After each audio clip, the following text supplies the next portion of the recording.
Assalamualaikum warahmatullahi wabarakatuh. Perkenalkan, saya Cice Tresnasari dari Fakultas Kedokteran Unisba. Hari ini kita akan belajar tentang transduksi sinyal.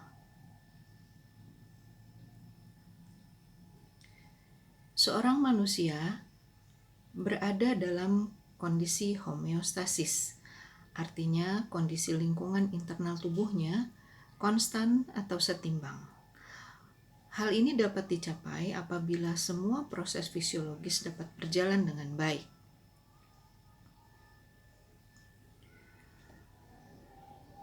Sebelumnya kita lihat dahulu bagaimana organisasi tubuh manusia. Unit dasar dari kehidupan seorang manusia adalah sel. Sel yang mempunyai fungsi yang sama akan berkumpul atau bergabung menjadi jaringan atau tisu. Kemudian beberapa jaringan akan bersatu menjadi organ.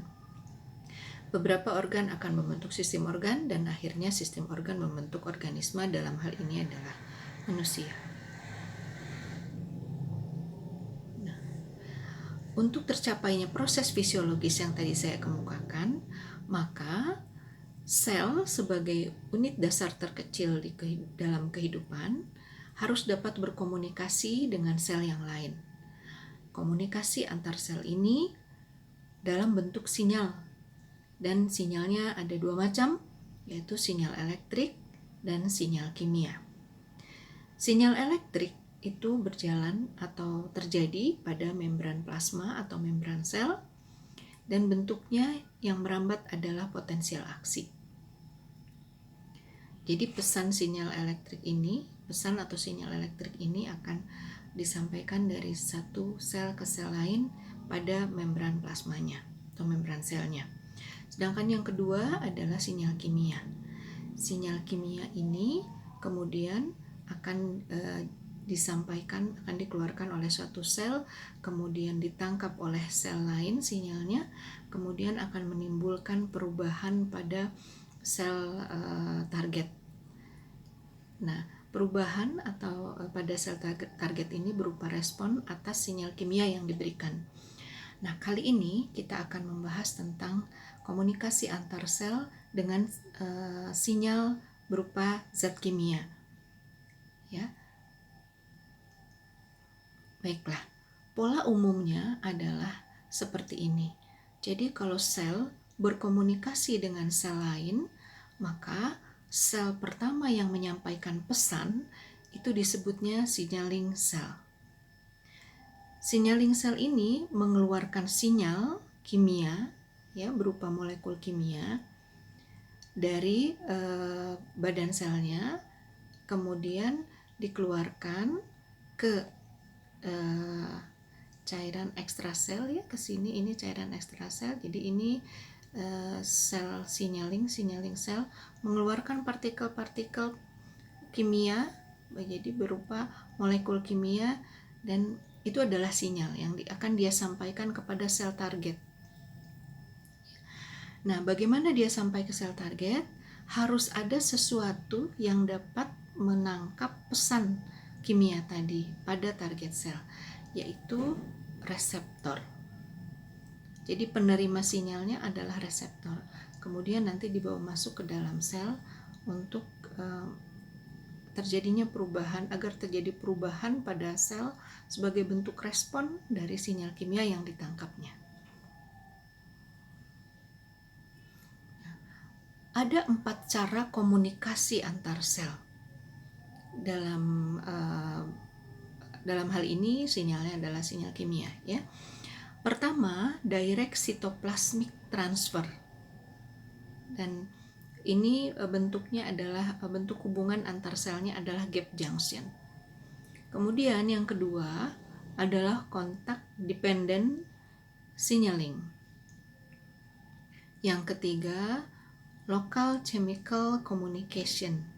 Nanti bentuk hubungannya itu adalah parakrin dan autokrin. Kemudian yang keempat, long distance communication.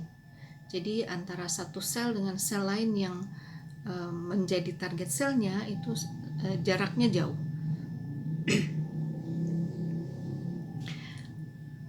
kita lihat pertama ya. Yang pertama adalah gap junction. Kita lihat gambar di sebelah kiri itu ya. Ada dua sel. Dua selnya ini membrannya ya menempel. Jadi tidak ada ruang di antara sel dengan selnya. Jadi membran sel ya dengan membran sel lainnya itu menempel. Jadi gap junction itu merupakan channel protein yang menghubungkan sel dengan sel di dekatnya. Nah, saat channel terbuka, ini adalah channelnya yang dimaksud, ini adalah channelnya ya. Saat channel terbuka, maka sinyal kimianya itu berpindah secara langsung dari sel menuju sel di dekatnya. Ini gambar yang lebih jelas tentang bagaimana hubungan gap junction ya. Ini adalah contoh dari gap junction antara sel saraf. Signaling selnya adalah sel saraf, kemudian target selnya sel saraf yang kedua. Di sini ada gap junction. Lebih jelasnya ini di sebelah sini, ini lebih jelasnya ya, bahwa kita lihat ini membran sel saraf yang pertama, ini membran sel saraf yang kedua ya. Kemudian ada yang namanya ini adalah gap junctionnya. Gap junction ini terdiri dari dua sisi ya, sisi milik dari neuron saraf pertama dan sisi dari saraf yang kedua. Nah, disebutnya karena sebelah ya satu sisi, maka disebutnya hemi channel. Nah, ini adalah connection ya, namanya connection, hemi channel. Jadi sebelah channel, satu sisi channel. Nah, connection ini terdiri dari 6 koneksin. Ini koneksin ya, ini koneksin.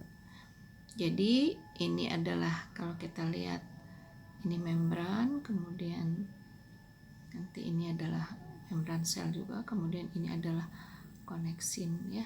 Koneksin ini akan 6 koneksin akan membentuk satu connection atau hemichannel. Di sini kita bisa lihat nih di sini ya, kalau tampak dari permukaan ini tampak dari permukaan sebelah dalam dari sel saraf yang pertama ya, bentuknya seperti ini. Jadi seperti bunga, dan dia akan membuka atau menutup sesuai dengan sinyal yang dia dapat nantinya. Nah, ini adalah channelnya atau gap junctionnya ya. Dia sifatnya hidrofilik, artinya senang air ya. Ini bentuk yang diperjelas dari beberapa sel, ada 3 sel dengan masing-masing berhubungan secara gap junction. Kemudian yang kedua adalah kontak dependent signaling. Adalah transfer sinyal kimia yang memerlukan kontak langsung antara permukaan suatu sel dengan permukaan sel lain. Ya, ini ada kontak. Kita lihat yang kuning ini ada sel, ini sel signaling, ini sel target. Kemudian cirinya sel target itu adalah dia punya reseptor. Ini yang kuning ini namanya reseptor ya. Kemudian yang merahnya kecil ini adalah sinyal kimianya.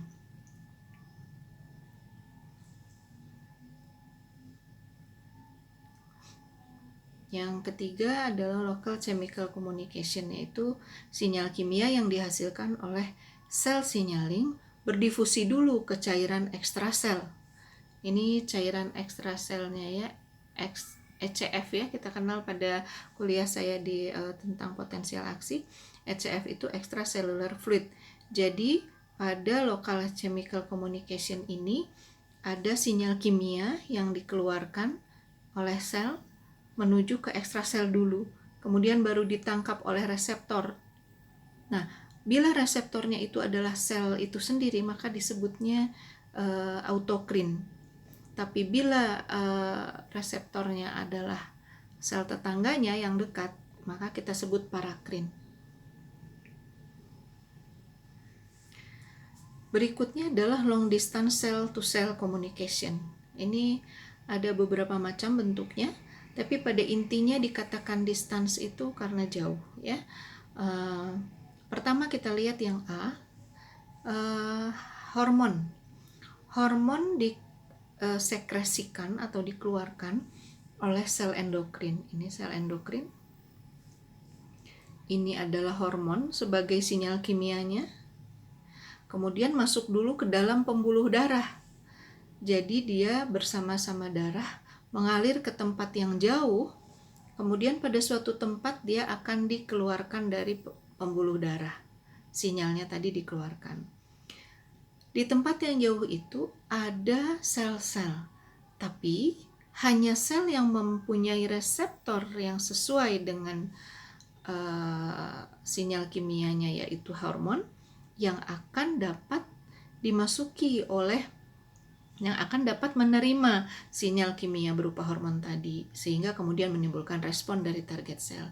Tapi kita lihat di sebelahnya, sel yang walaupun ada sinyal kimia yang keluar mendekati sel ini, karena dia tidak punya reseptor, maka tidak mungkin sinyal kimia itu masuk ke dalam sel dan menimbulkan reaksi atau respon. Lalu yang kedua, neurotransmitter. Yang B ini ya, neurotransmitter.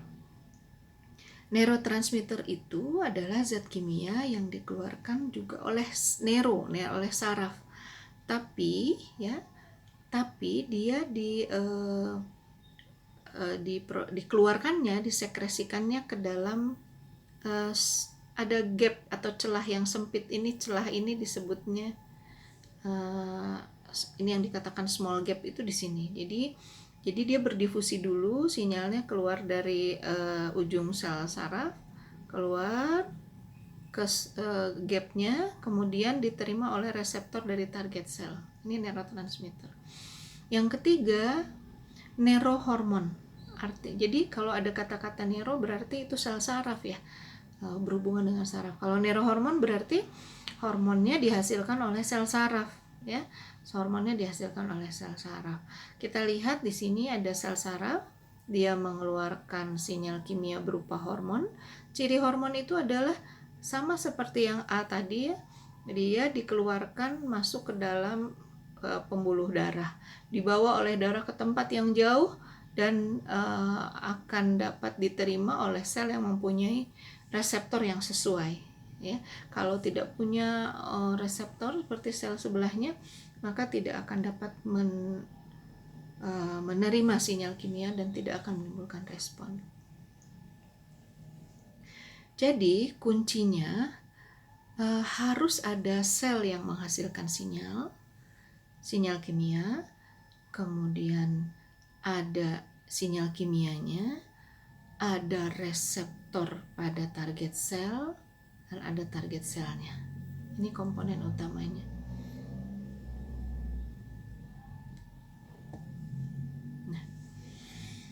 Bagaimana jalur sinyalnya ya?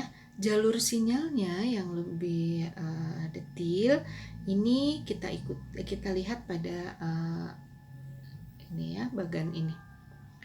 Jadi sinyal kimia itu ya, sinyal kimia akan terikat pada reseptor protein reseptor maksudnya ya kalau dalam bahasa Indonesia. Kalau dia sudah terikat, sinyal ini sudah terikat dengan protein reseptor, maka mereka akan mengaktifasi molekul sinyal intrasel. Jadi molekul sinyal di dalam sel, di dalam sitoplasma sel.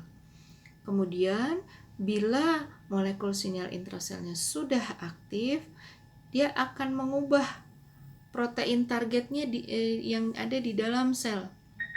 Nah, protein ini adalah kunci dari modifikasi perubahan respon apa yang kemudian akan diberikan oleh sel begitu ya.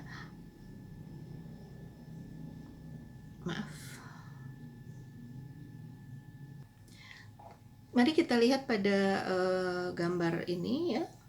Pada gambar ini kita lihat ini adalah sel ya. Ini adalah sel. Sel apa? Kalau ada reseptor berarti dia adalah sel target ya. Ceritanya sinyal kimianya sudah dikeluarkan, jadi di sebelah sini mungkin ya ada sel signaling sel yang mengeluarkan sinyal kimia berupa hormon, dikeluarkan ke ECF. Ini ECF ya, extracellular fluidnya. Kemudian pada sel target, ini target sel ya. Ini target sel, ini adalah membran plasmanya ya, atau membran selnya. Ini yang kuning di dalam adalah sitoplasmanya. Nah, reseptor ini karena sesuai dengan sinyal yang dikeluarkan oleh signaling sel, dia dapat terikat ya pada hormon terikat pada reseptornya. Reseptornya ini berupa protein, maka disebut reseptor protein. Nah, kemudian akan mengaktifasi protein-protein ya, atau molekul-molekul sinyal intrasel. Diaktifasi, kemudian akan menimbulkan perubahan pada protein-protein di dalam sel, sehingga perubahannya itu bisa mengaktifasi sel, bisa mendeaktivasi ya, atau berupa perubahan genetik responnya ya. Jadi tahapnya adalah ditangkap dulu oleh reseptor, reception istilahnya ya, ini reception. Kemudian adalah transduksi dari sinyalnya berubah, jadi molekul di dalam sel itu berubah dari suatu bentuk ke bentuk lain sehingga dia mampu mengaktifasi sel untuk menimbulkan respon. Jadi kuncinya adalah ini, jalur transduksi sinyal itu harus ada reception oleh reseptor, transduksi, dan ada respon dari selnya sendiri. Baiklah, jadi transduksi sinyal itu adalah proses molekul sinyal ekstrasel, artinya dari luar sel, mengaktifasi reseptor membran sehingga kemudian mengubah molekul intrasel agar selnya itu dapat membuat respon. Jadi kalau kita lihat tadi molekul sinyal ini adalah first messenger, pesan pertama. Lalu perubahan di sini, ini adalah second messengernya. Yang di dalam sel itu second messenger. Baiklah, kita lihat ya. Ini navigator namanya ya. Navigator itu akan menunjukkan kita sedang berada di mana, sedang membicarakan apa pada tahap transduksi sinyal ya. Jadi rupanya sekarang tadi kita sudah bicara tentang sinyal molekul, sekarang kita bicara tentang reseptornya. Ingat, reseptor itu adanya di sel target ya. Jadi yang gambar ini adalah gambar sel target ya, yang ini dan ini adalah sel target. Nah, reseptornya itu di mana? Tergantung. Sinyal kimia itu ada dua macam sifatnya. Ada yang lipofilik, ada sinyal kimia yang lipofobi. Ya. Lipofilik itu artinya suka sama lipid ya. Ingat bahwa pada kuliah sebelumnya bahwa membran plasma atau membran sel itu terdiri dari dua lapisan lipid. Jadi kalau sinyal kimianya itu sifatnya lipofilik, dia bersahabatlah dengan lipid, maka dia dapat lewat. Nah, ini contohnya. Dia lewat begitu saja, lalu berdifusi begitu saja melalui membran plasma. Sehingga dia tidak perlu reseptor di membran plasma. Maka dari itu reseptor mereka ya, lipofilik, sinyal kimia yang lipofilik itu adanya di sitosol atau sitoplasma atau di inti sel ya, gitu. Nah, kemudian lipofilik, lipofobi itu takut dia pada lemak ya. Jadi takut dia pada tidak bersahabat dengan lipid bilayer, sehingga coba kita lihat di sini ya, ini yang gambar lebih besarnya ini.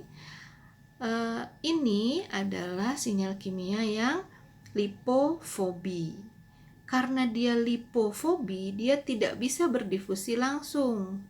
Dia butuh reseptor di membran sel agar bisa masuk ke dalam, begitu ya. Nah, ini masih meneruskan tentang reseptor sel target ya, reseptor yang ada di sel target ini. Jadi dari pembicaraan sebelumnya ya, slide sebelumnya, kita tahu bahwa reseptor sel target itu ada 3 ya lokasinya.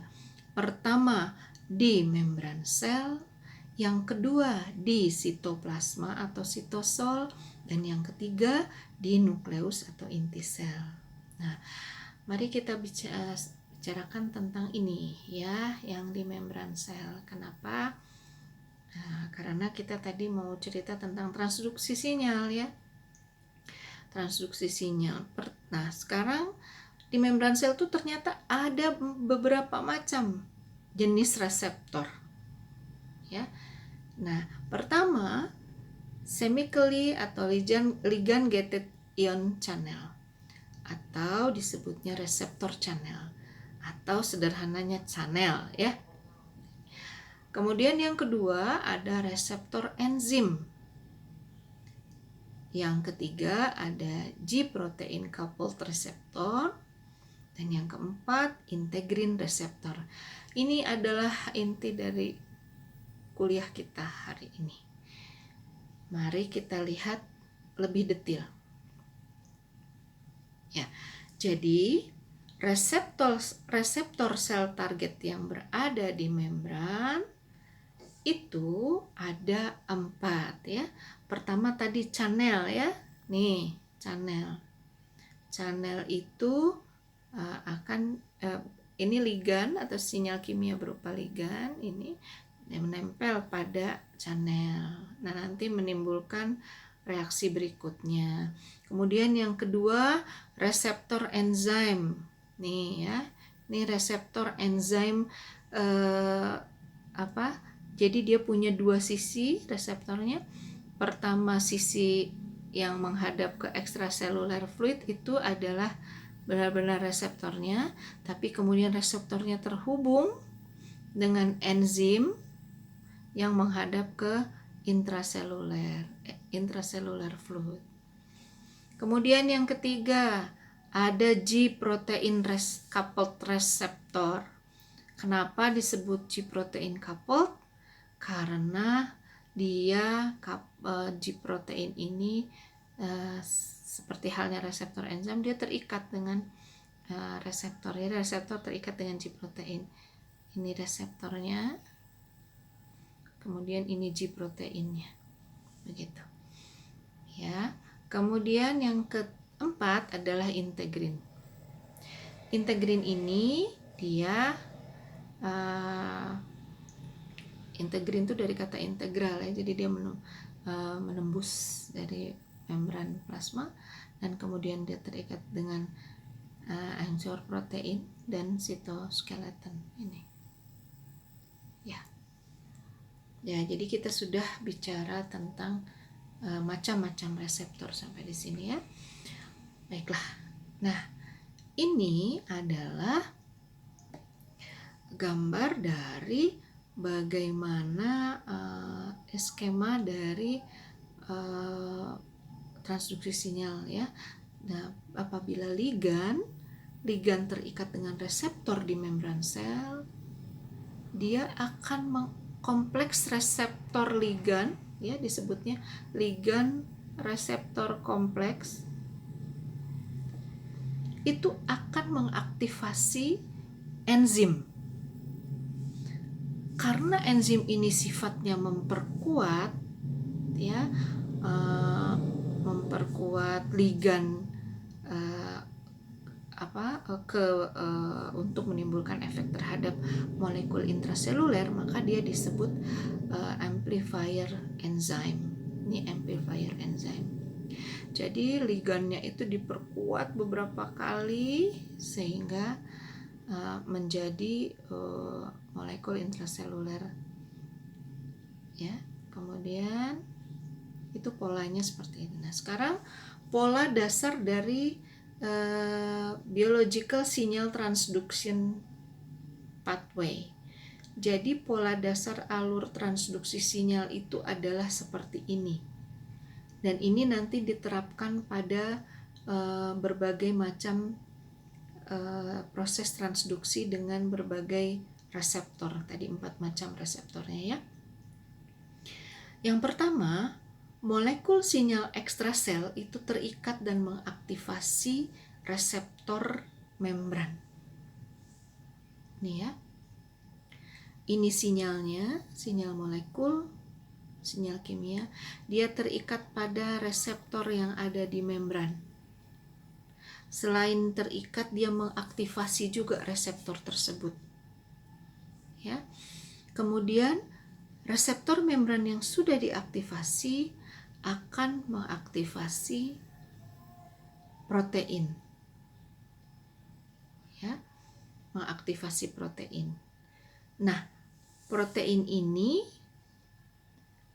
akan mengaktifasi ini jalur ini, mengaktifasi protein kinase. Atau dia mengaktifasi enzim amplifier enzim tadi. Nah, yang pertama dulu. Bila dia memasuki jalur mengaktifasi protein kinase, nah, maka nanti akan terjadi fosforilasi protein. Fosforilasi protein yang akan menimbulkan respon sel. Jadi protein kinase ini adalah enzim yang akan mentransfer gugus fosfat dari sumber energi yaitu ATP diberikan kepada protein. Nah, ini peristiwanya disebut fosforilasi. Jadi protein yang sudah mengalami fosforilasi itu artinya dia diberi gugus fosfat dengan bantuan protein kinase, enzim protein kinase. Itu jalur yang pertama. Yang kedua, tadi reseptor yang sudah diaktifasi tadi akan mengaktifasi amplifier enzim. Nah, tadi sudah kita bahas amplifier enzim itu akan memperbanyak atau menguatkan sinyal ligan, kemudian akan membentuk second messenger molekul, ya, molekul second messenger. Nah, berikutnya setelah terbentuk second messenger molekul ini, dia bisa melakukan 3 hal. Pertama, dia second messenger ini mengubah ion channel yang ada di membran, ya. Dia mau tertutup atau terbuka gitu, tergantung dari sinyalnya seperti apa. Lalu akan membentuk sinyal elektrik dengan cara mengubah potensial membran. Pada kuliah yang lalu saya sudah sampaikan bahwa semua sel itu mempunyai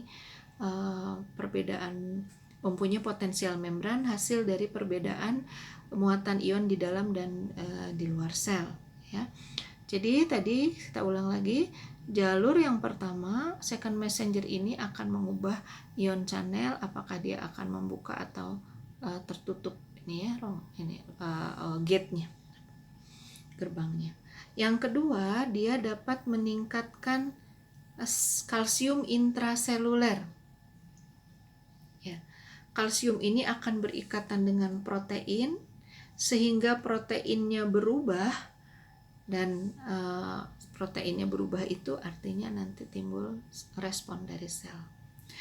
Yang ketiga, second messenger ini akan mengubah aktivitas enzim. Terutama enzim apa? Enzim protein kinase, lagi-lagi ya ini ya, protein kinase, jadi bisa dari 2 jalur, atau protein fosfatase. Ya. Jadi enzim-enzim yang akan melepaskan gugus fosfat.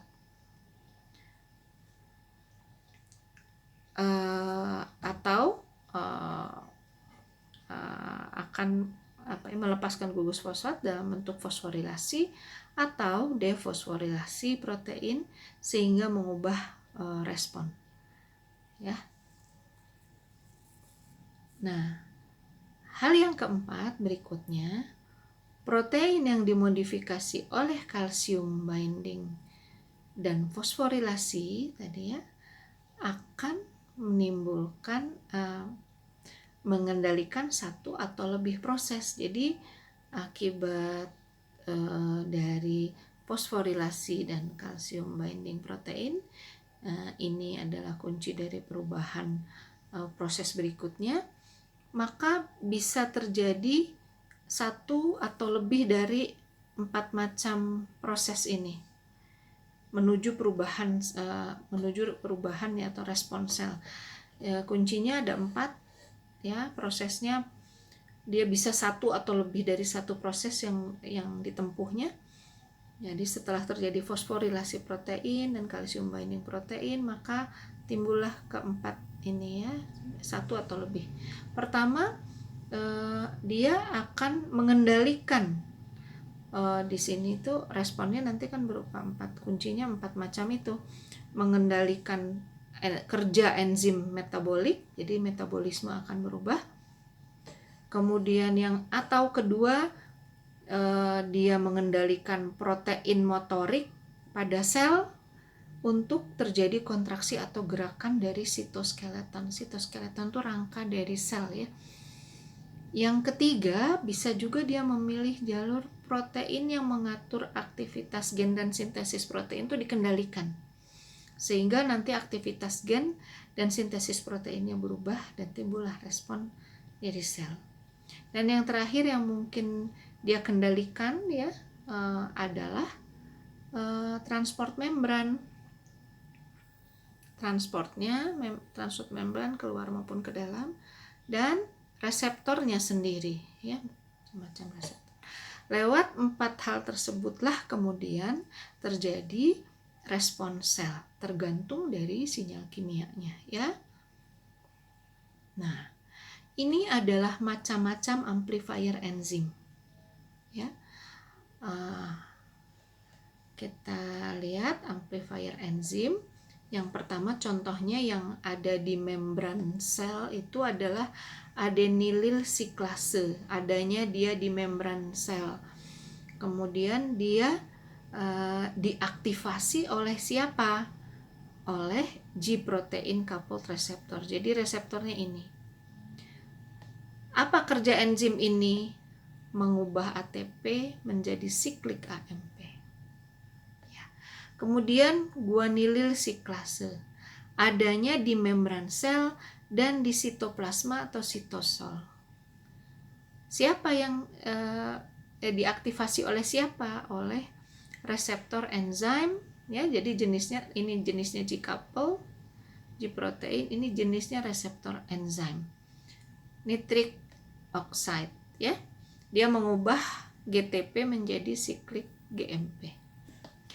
Dan contoh yang terakhir adalah fosfolifase C, adanya di membran sel, kemudian diaktifasi oleh G-protein sama dengan adenilil siklase. Dia mengubah fosfolipid yang di membran, menjadi IP3 dan DAG. Ya. Kemudian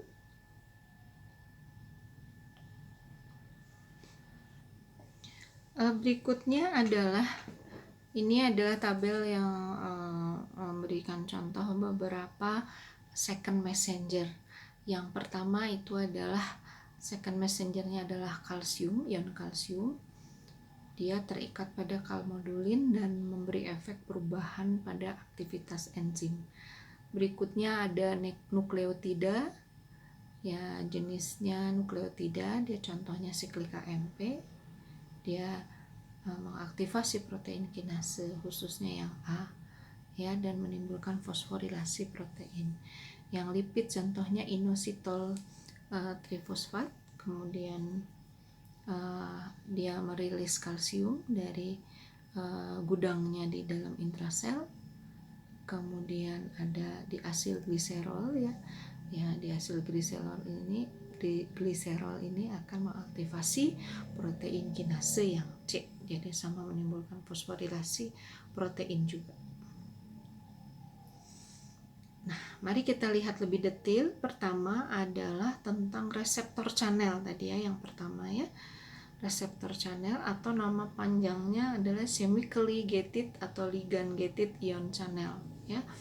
Ini adalah reseptor channelnya, ini reseptor channelnya, ya.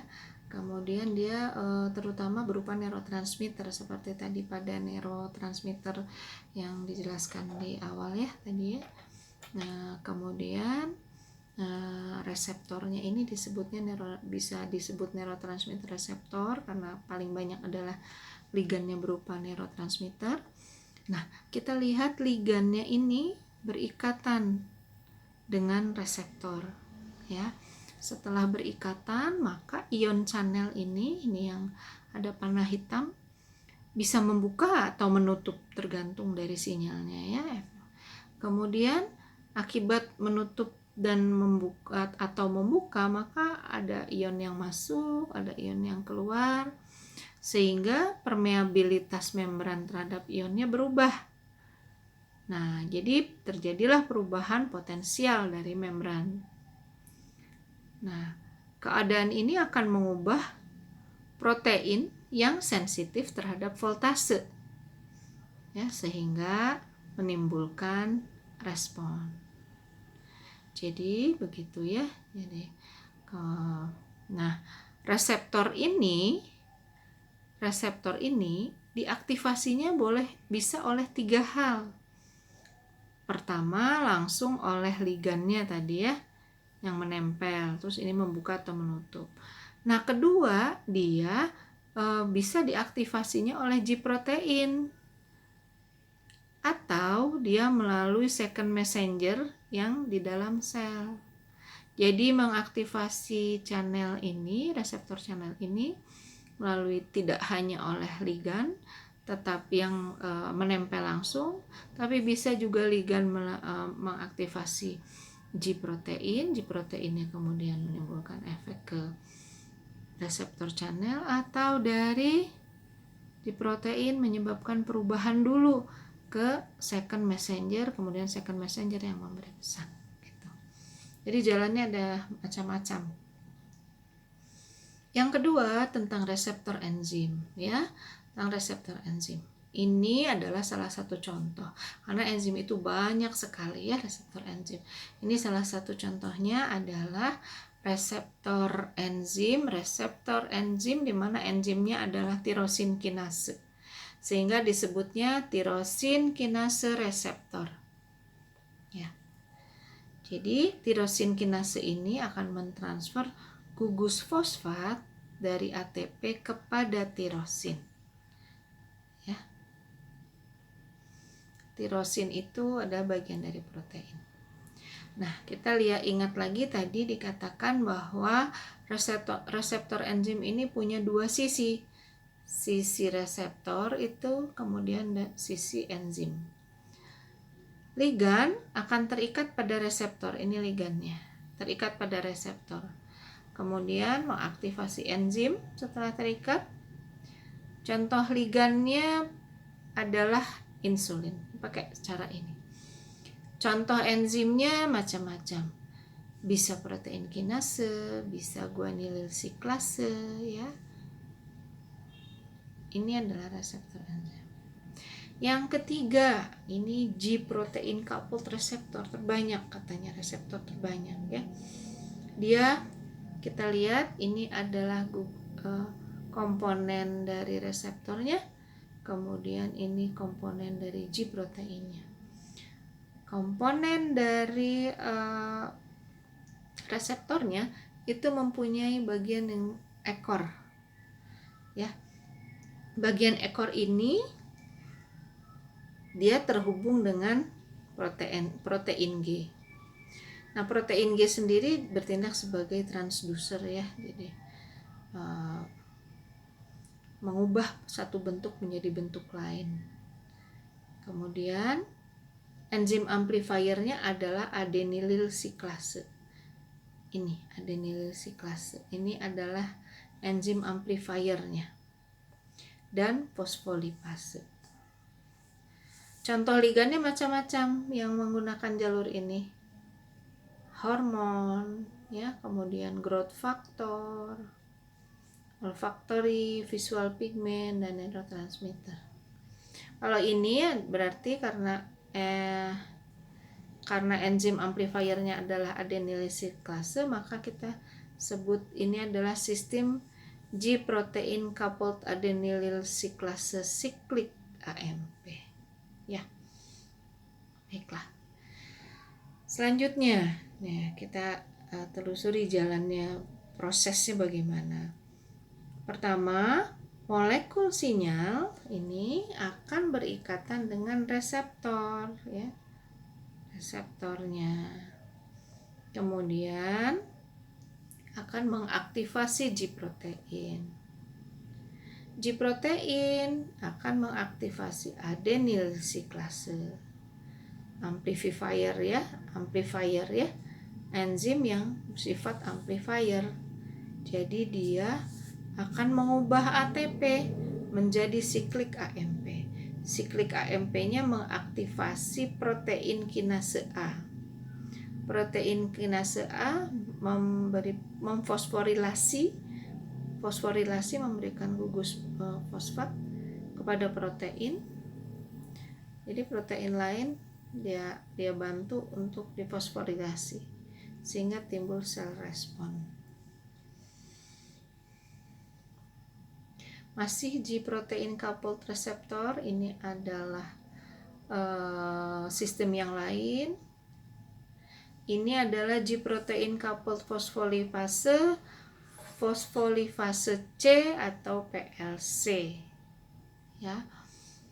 Pertama, molekul sinyalnya berikatan dengan G protein dulu. Jadi G protein link reseptor. Jadi berikatan dengan reseptor, kemudian mengaktifasi G protein mengaktifasi PLC, fosfolipase C, dan kemudian PLC-nya ini bertindak sebagai amplifier. PLC-nya kemudian mengubah fosfolipid membran. Ada fosfolipid di membran kan, strukturnya ingat. Dia mengubahnya menjadi diasil gliserol. Nih. Dan inositol trifosfat. Nah, kalau DAG ini tetap di membran karena sifatnya yang memang lipofilik. Dia kemudian IP3 itu berdifusi dia ke sitoplasma karena sifatnya lipofobi. Ya. Nah, DAG ini akan mengaktifasi protein kinase C. Ya. Lalu akan melakukan fosforilasi protein dan menimbulkan respon dari sel. Sedangkan inositol trifosfat itu akan menyebabkan simpanan kalsium keluar dari endoplasmic reticulum. Ini endoplasmic reticulum mengandung kalsiumnya banyak. Karena ada IP3 kemudian dia keluar, dan kalsium ini akan mengalami fosforilasi menimbulkan respon sel. Jadi dia mencetuskan fosforilasi menimbulkan respon dari sel. Dan yang keempat adalah integrin reseptor. Ini yang terakhir ya. Molekul sinyalnya berikatan dengan integrin reseptor langsung di sini ya. Kemudian akan mengaktifasi enzim intraseluler atau mengubah sitoskeleton. Kemudian akhirnya menimbulkan respons sel. Ini adalah rangkuman dari pembahasan kita tadi. Ini adalah 4 macam jalannya dari sinyal ditangkap oleh 4 reseptor apa. Kemudian ini adalah perubahan di dalam molekul sinyal di dalam second messengernya menimbulkan sel respon. Nah, sel responnya itu apa? Ada 4 macam tadi, berupa protein motorik yang akan mengubah gerak sel, sitoskeleton sel, kemudian mengubah aktivitas dari enzimnya, atau dia mengubah reseptor membrannya ya, atau dia mengubah aktivitas gen dan sintesis protein. Keempat hal inilah yang akan menimbulkan respons seluler. Demikian kuliah saya hari ini. Referensinya adalah Human Physiology edisi 12 yang saya pakai tahun 2011. Terima kasih atas perhatiannya. Mudah-mudahan materi ini bermanfaat untuk kita semua. Assalamualaikum warahmatullahi wabarakatuh.